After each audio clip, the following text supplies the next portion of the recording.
جنتی جنت میں ہمیشہ تندرست رہیں گے، کبھی بیمار نہیں ہوں گے، ہمیشہ زندہ رہیں گے، کبھی موت نہیں آئے گا، ہمیشہ جوان رہیں گے، کبھی بڑھاپا نہیں آئے گا۔ بسم اللہ الرحمن الرحیم۔ اگر جنت کی اتنی سی جگہ ہو جس میں ایک درہ رکھا جا سکے تو وہ دنیا اور اس میں جو کچھ ہے سب سے بہتر ہے۔ حضرت ابو ہریرہ رضی اللہ تعالی عنہ سے روایت ہے کہ رسول اکرم صلی اللہ علیہ وسلم نے ارشاد فرمایا کہ اللہ تعالی نے فرمایا کہ میں نے اپنے بندوں کے لیے ایسی چیز تیار کر رکھی ہے کہ نہ جنہیں کسی آنکھ نے دیکھا، نہ کسی کان نے سنا، اور نہ کسی انسان کے دل پر اس کا خیال گزرا۔ اگر جنت کی ناخون برابر کوئی چیز دنیا میں ظاہر ہو جائے تو زمین اور آسمان اس میں سے آراستہ ہو جائے۔ اگر جنتی کا کنگن ظاہر ہو جائے تو آفتاب کی روشنی مٹ جائے جیسے سورج ستاروں کی روشنی مٹا دیتا ہے۔ جنت میں 4 دریا ہے، ایک پانی کا، دوسرا دودھ کا، تیسرا شہد کا اور چوتھا شراب کا۔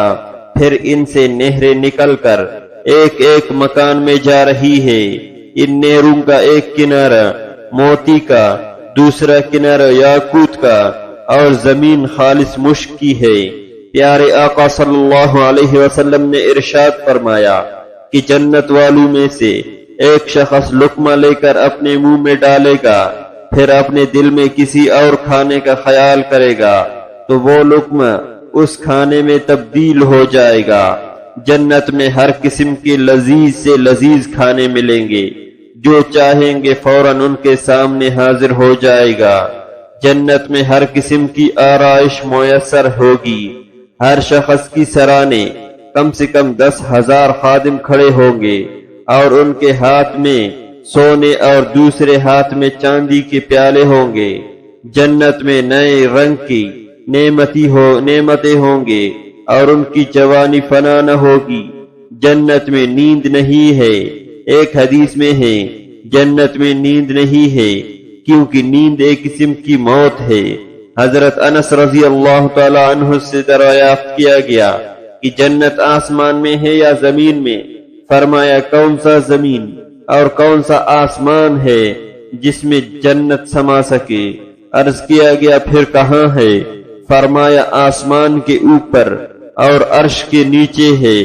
جنتی جب جنت میں جائیں گے تو اعمال کے مطابق ان کو مرتبہ عطا فرمایا جائے گا اور اللہ تعالیٰ کی فضل کی حد نہیں ہوگی۔ انہیں دنیا کی 1 ہفتے کی مدت کے بعد پروردگار عالم کی زیارت عطا فرمائی جائے گی۔ عرش الہی ظاہر ہوگا اور جنت کے باغوں میں سے ایک باغ میں اللہ تعالیٰ تجلی فرمائے گا۔ زیارت کے بعد اپنے اپنے مکانوں میں جائیں گے۔ ان کی بیویاں ان کی استقبال کرے گی۔ جنت کے 8 دروازے ہیں اور ان کی مختلف صفات ہیں۔ جیسے ایک دروازہ ریان ہے اور اس دروازے سے صرف اور صرف روزہ دار گزریں گے۔ اس دروازے کی اندر ایک دریا ہے، روزے دار اس سے پیئیں گے، پی کر سیریاب ہو جائیں گے اور پھر ان کو کبھی پیاس نہیں لگے گی۔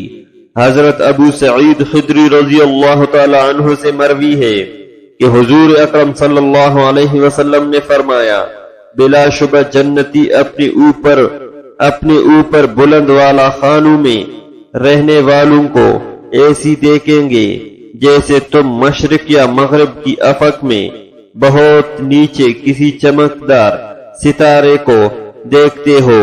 ان کے درمیان بلندیوں کی وجہ ایسی ہوگی۔ ایک اور حدیث میں ہے جنت کے 1 اینٹ سونے کی، 1 چاندی کی ہے، اس کا گارا تیز مشک کا ہے اور اس کی کنکر یاقوت اور موتی ہے اور اس کی مٹی زعفران کی ہے۔ جنتیوں کو جنت میں ہر قسم کی لذیذ کھانے ملیں گے، جو چاہیں گے فوراً آ جائے گا، ان کے سامنے موجود ہوگا۔ اگر کسی پرندے کو دیکھ کر اس کا گوشت کھانے کا جی چاہے تو اسی وقت بنا ہوا ان کے پاس آ جائے گا۔ اگر پانی وغیرہ کی خواہش ہو تو کوزے خود ہاتھ میں آ جائے گی، ان میں ٹھیک ان کی اندازے کے موافق پانی، دودھ، شراب اور شہد ہوگا، ان کی خواہش سے ایک قطرہ کم نہ زیادہ ہوگا۔ بعد میں پینے کے خود بخود جہاں سے آئے تھے چلے جائیں گے۔ دنیا کی کسی چیز کی جو مثال دی جاتی ہے محض سمجھانے کے لیے، ورنہ دنیا کی اعلیٰ سے اعلیٰ نعمت کو جنت کی کسی نعمت سے نسبت نہیں۔ آپ صلی اللہ علیہ وسلم نے جنت کی تعمیر کے بارے میں ارشاد فرمایا، جنت کی ایک اینٹ سونے کی، ایک چاندی کی ہے، اور اس کی گارہ مشک ہے، اور اس کی کنکریاں موتی اور یاقوت کی ہے، اور اس کی مٹی زعفران ہے۔ جنتی جنت میں ہمیشہ تندرست رہیں گے، کبھی بیمار نہیں ہوں گے، ہمیشہ زندہ رہیں گے، کبھی موت نہیں آئے گی، ہمیشہ جوان رہیں گے، کبھی بڑھاپا نہیں آئے گا۔